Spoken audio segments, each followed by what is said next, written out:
Everybody, how's it going? StormeDegree 14 here, and welcome back to another reaction. We're going to be reacting to something pretty different today, but I'm really excited for it. Ni no Kuni's going to be next week. We're going to finish that up, but I thought today we'd do something a bit different. We're going to be reacting to the Death Battle series, or at least their newest episode, the Death Battle between Wile E. Coyote and Tom Cat from Tom and Jerry, which I'm really excited to see. Again, I love both of these cartoon characters very much. I'm a massive Looney Tunes and Tom and Jerry fan. Now, again, so it's going to be interesting seeing these two fight to the death. Now, as for who I think I'm going to win, I'm going to mention that, I think, after we watch, but I'm really excited to see this. If you guys want me to watch more Death Battle, let me know. And again, with that being said, let's get on with the reaction. 3, 2, 1. Oh boy, let's do this! Wile E. Coyote, the fastest and furriestest of the Looney Tunes. Tom Cat, the powerhouse pussycat from Tom and Jerry. Wile's not the fastest. Fans voted for it and we're here to deliver. He's Wiz and I'm Boomstick. And it's our job to analyze their weapons, armor, and skills to find out who would win a death battle. I'm excited.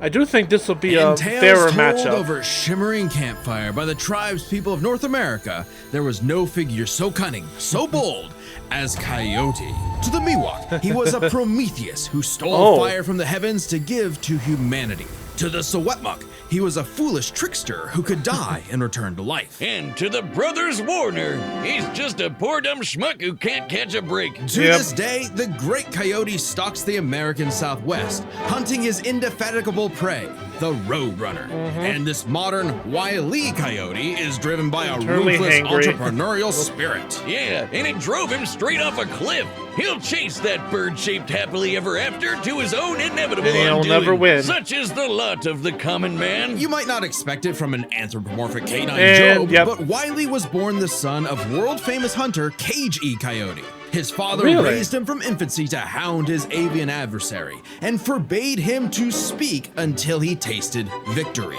On the face, an easy task. Coyotes are incredibly adaptable predators, capable of hunting in both rural and urban environments. They're also speedy little demons. They can sprint at up to 43 miles per hour, though that's cold comfort when that blue meeping bastard can make beams of light look stone still, or outrun a car that was moving fast enough to travel through time. Frankly, it's incredible that Wile manages to consistently keep up with his prey at all, but he does. No, really, it's actually stated that only a, quote, tiny little extra burst of speed separates the Coyote and the Roadrunner. Heck, Bugs Bunny himself needed to take super speed supplements in order to move fast enough to outrun Wile. So he can keep up with it. As fast isn't fast enough. Fortunately, Wile's got an endless assortment of gadgets, gizmos, and reams of blueprints to make up the difference. He's got your classics like except they never work, is the thing. Boxing gloves, along with heavier artillery like heat-seeking missiles, a 10 billion volt electromagnet, and a friggin' trebuchet, a Reddit favorite. Many of which he invented himself and uses in excruciatingly detailed schemes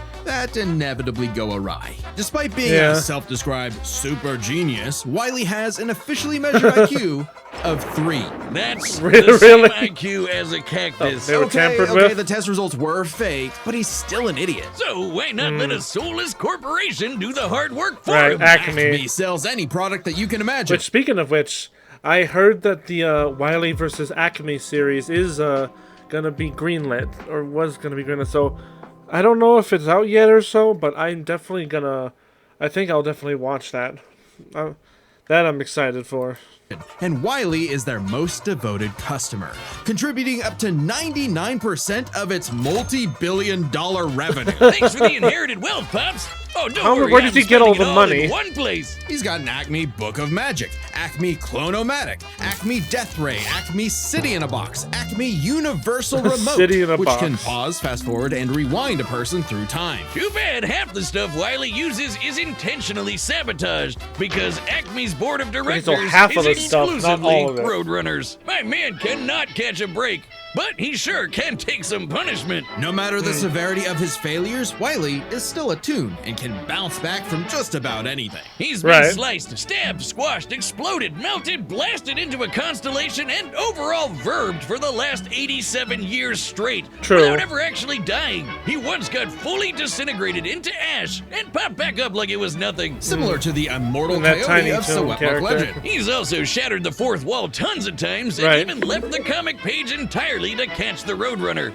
Ah, so close. Believe it or not, there is actually a biological reason for these abilities. Looney DNA. Every toon's got it. Is that what you guys are going to call it? And it's what lets them survive fatal damage up to being fully erased off the page. Essentially dictating their personal slice of reality to whatever is funny. Like how gravity only affects the Coyote when he looks down. Toons are immune to the laws of physics as we know them. That's why Wile developed a counter to this immortality, the Looney DNA Dissolver, which leaves Toons vulnerable to fatal wounds the same way we are. Yet again, so close. You can't say he hasn't tried everything. It was Wile's experience as a veteran toon that if that's the case, then maybe...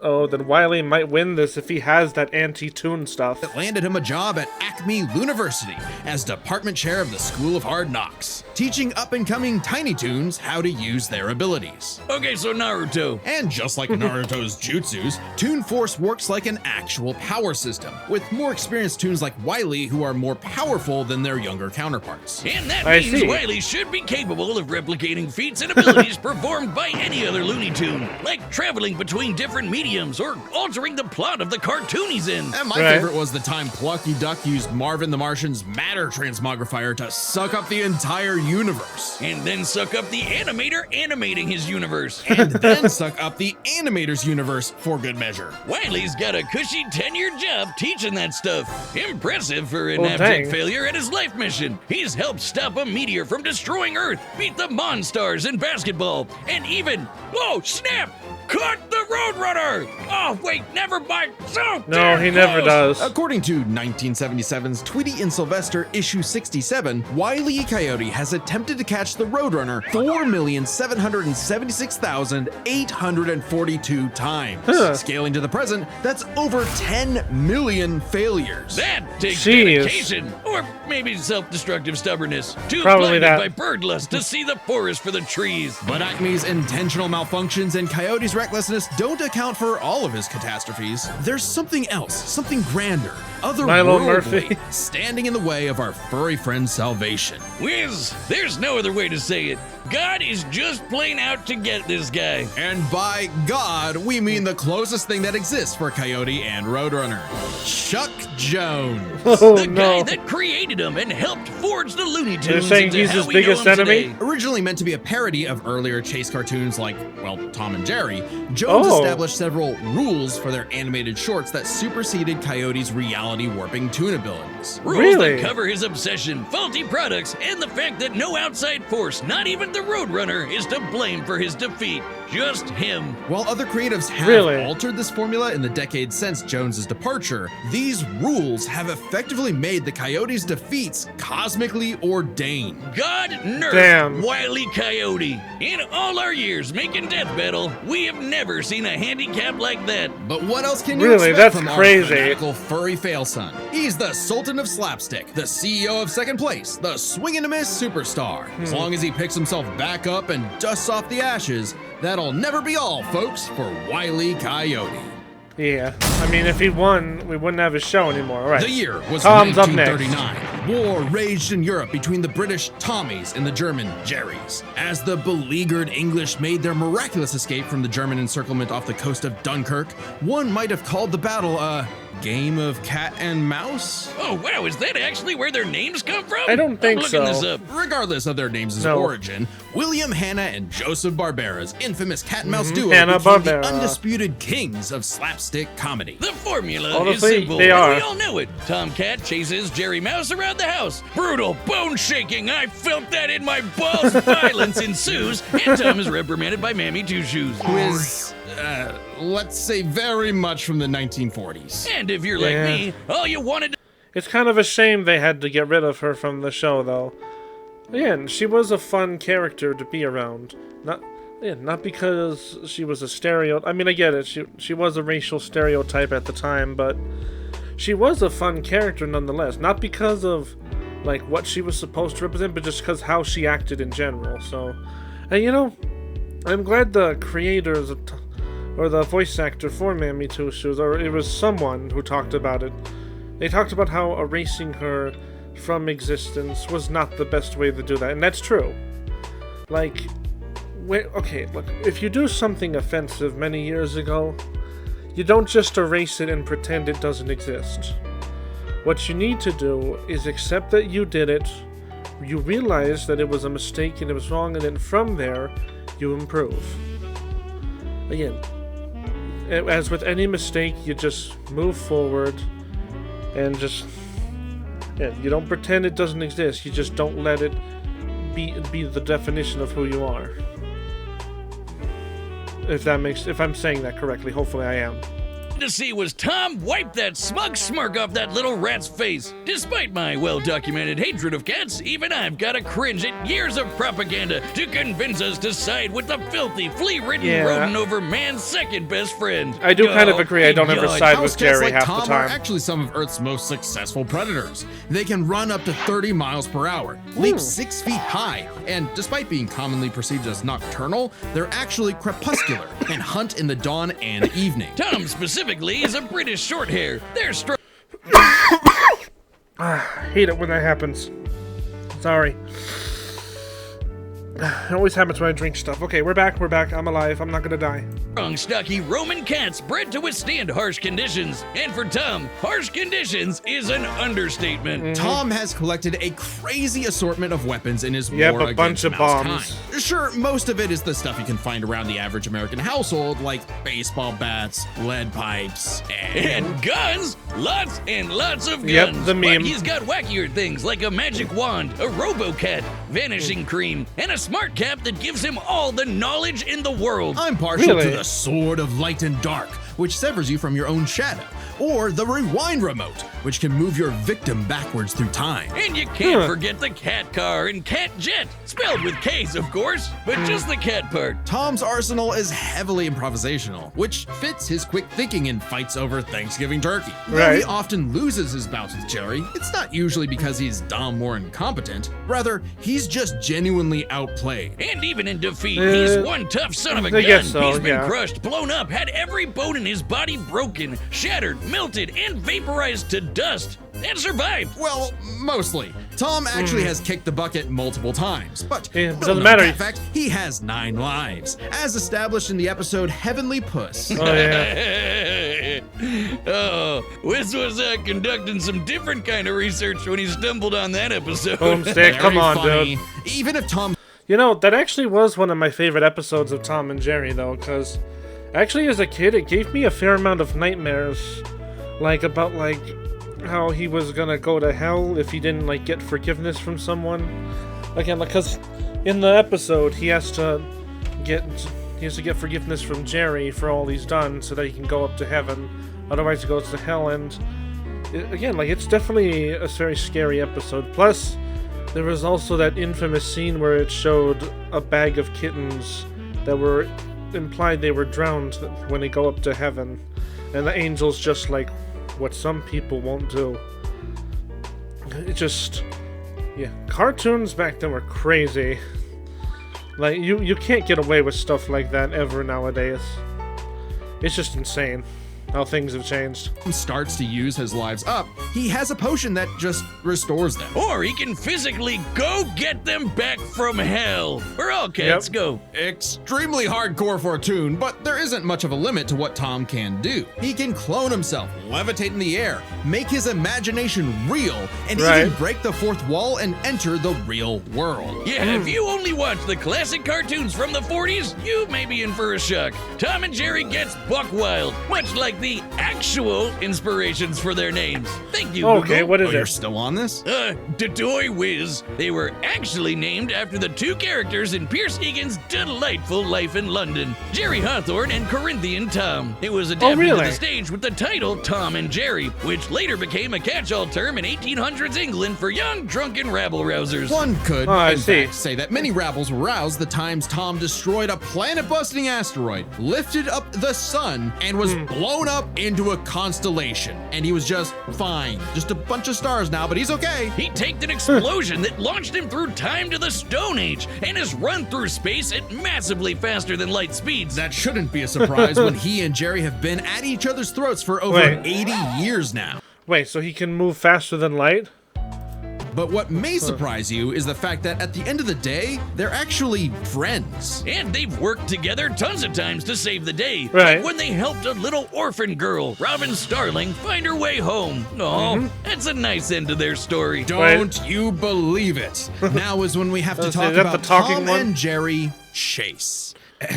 Oh boy. Long ago, the warrior god, Lord of Sichuan, Erlong Shen, battled the tricksy and indomitable Mouse King atop Peach Mountain. What? Leading the goddess Celeste to declare the two the strongest warriors in the realm. And they were, in fact, Tom and Jerry. They were even Really? stronger than Devil Tom, who repelled corruption by the darkness. This mysterious, malevolent force threatened to consume the Tree of Life. What whose part of branches Tom and Jerry encompass lore is all this? of time and space. Banding together, these warriors used the star element to dispel the darkness and save the universe. Star element? Well, it may sound Yeah, what the completely fuck? insane. It is. Chase is a Chinese mobile gacha game whose lore is not entirely in keeping with the spirit of the source What? material. However, it is officially licensed by Warner Brothers Interactive Entertainment, which So it's- means we have to include it in our research. So that the gods may grant us mere mortals some heavenly push. No. Friendly No. rivalry aside, though, Enough, Tom has Boomstick. actually managed to catch the little rat fair and square a few times. By my count of the original shorts, 19 times. I could watch him on Really? repeat forever. Too bad he's still a filthy feline. The only kitty I truly respect is named after booze. Well then, you're in luck, because the Tom and Jerry of English literature later became the namesake for a famous Christmas cocktail. Because there's Oh, no really? better way to get absolutely trashed than with good old Tom and Jerry. Okay then. Guess what? Yeah, I'm gonna skip this part. Okay. Alright, the combatants are set, and we've run the data through all boy. possibilities. It's time for a death battle! Oh boy. Okay, let's talk about this. Right, so as for who I think is gonna win, I don't know. So as for who, okay, let me start with who I want to win, I guess.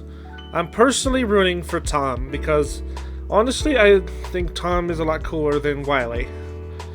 And again, so factoring in what they have, a lot of Wile's gadgets are rigged against him, so but he has the bigger technology in this fight. But then again, Tom has a bunch of magical gadgets, including a helmet that gives him all the knowledge in the world, so I'd say they're pretty, I don't know, I'd say in intelligence-wise, I think Tom takes this one. I actually initially thought Wile was going to be faster with the roadrunner, but again, if he's a little bit slower than the roadrunner, who can move at speeds of light, and Tom can move at faster speeds than light, then Tom has the speed advantage here. At least if I have that right. So as for strength-wise, I mean, honestly, like Tom's lifted up the sun from what it looks like, but I mean, again, we're dealing with two cartoon characters who can do whatever the hell they want. As for who I believe in, I feel like Tom has more advantages than Wile. But honestly, what I really think is going to happen is probably it's going to end in a draw, like with Courage and Scooby. Or maybe it's gonna have Tom and or Jerry and the Roadrunner win, because they always win in these cartoons. Let's be honest. Even if Wile and Tom are not against them at this time, right? But I'm going for Tom. But if Wile wins, I'll be happy if Wile wins. I love both of them. All right, let's do this. Haha, nice. Most asshole lickus. Nice. Feline catus perpetus victimus. Yeah, he knows exactly. And...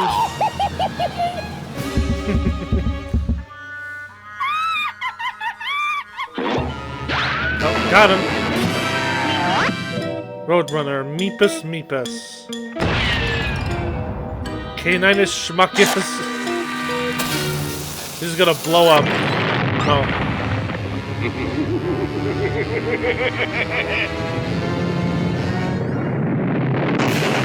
Alright, here goes. Fights, champions. Yep, they're going. Oh, says you. Right, time for the fight. Oh boy. Oh. Yep. Oh, I saw the Fall Guy Among Us thing back there.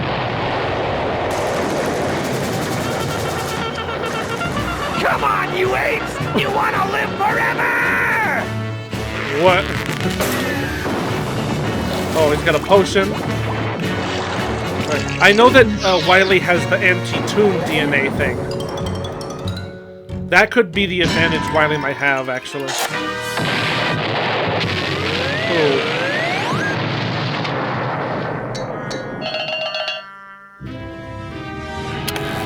Okay, another Acme gadget. Whee! Nice! Oh! There it is. Oh! Already we're dealing with his lives disappearing? Uh-oh. Acme High Speed Tonic. Oh, that might work against Tom, though. Cool. Nice. Well, again, Tom can move faster than light, is what you said, so I don't think he needs that. Nice. Nope. Hey, here comes the truck. Oh, yep, there it is. Oh, wait, so he caught up? Oh! Forward fall break! Oh, boy. Yeah. Buddy, you've done it for like over 80 years. Oh!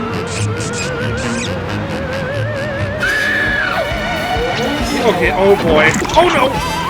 Oh, they both got hit by it. Ow.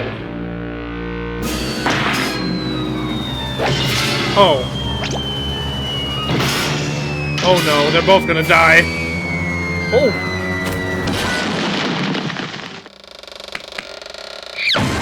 A draw.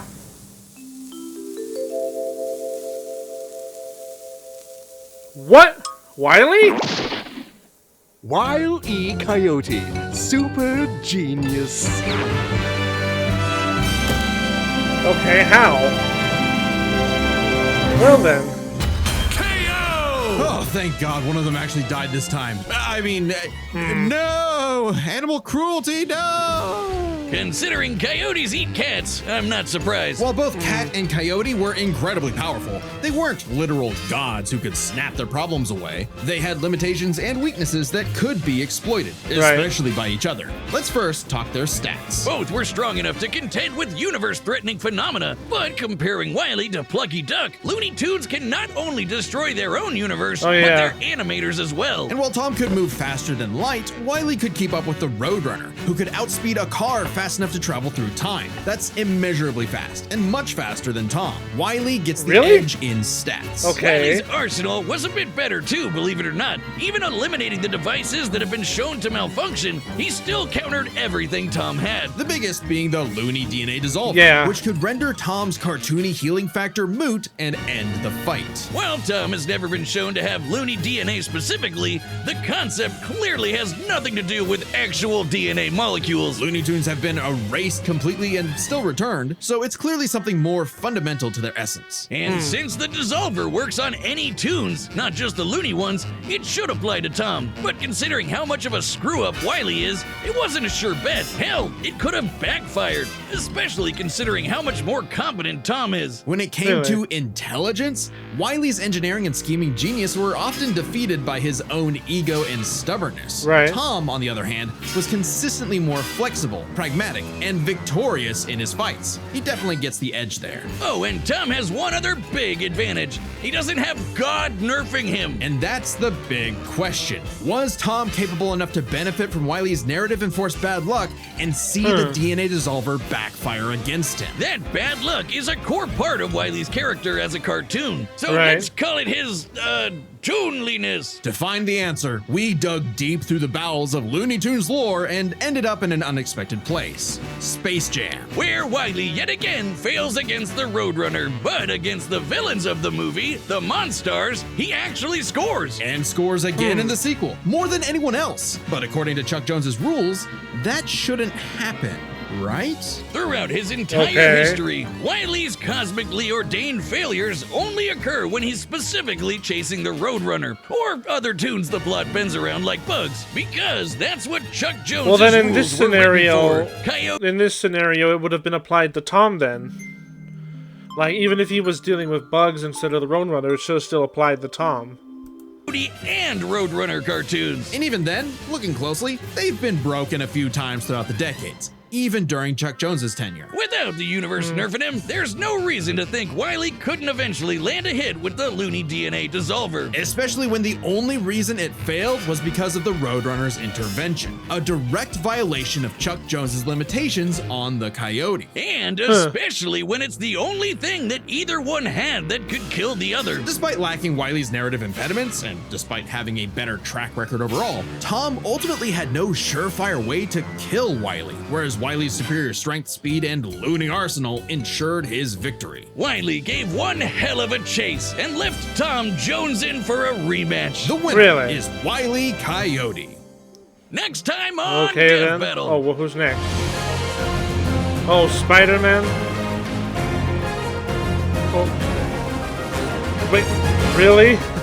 Is Midoriya Subscribe versus and join as a Spider-Man? member to see more Death Battle. Thanks for watching. Oh boy. Okay. Okay, so Tom lost. Alright, well, props to Wile then for winning, I guess, but so the ultimate reason he won was because the rules that his cartoon typically goes by were just consistently broken, so there's no reason to say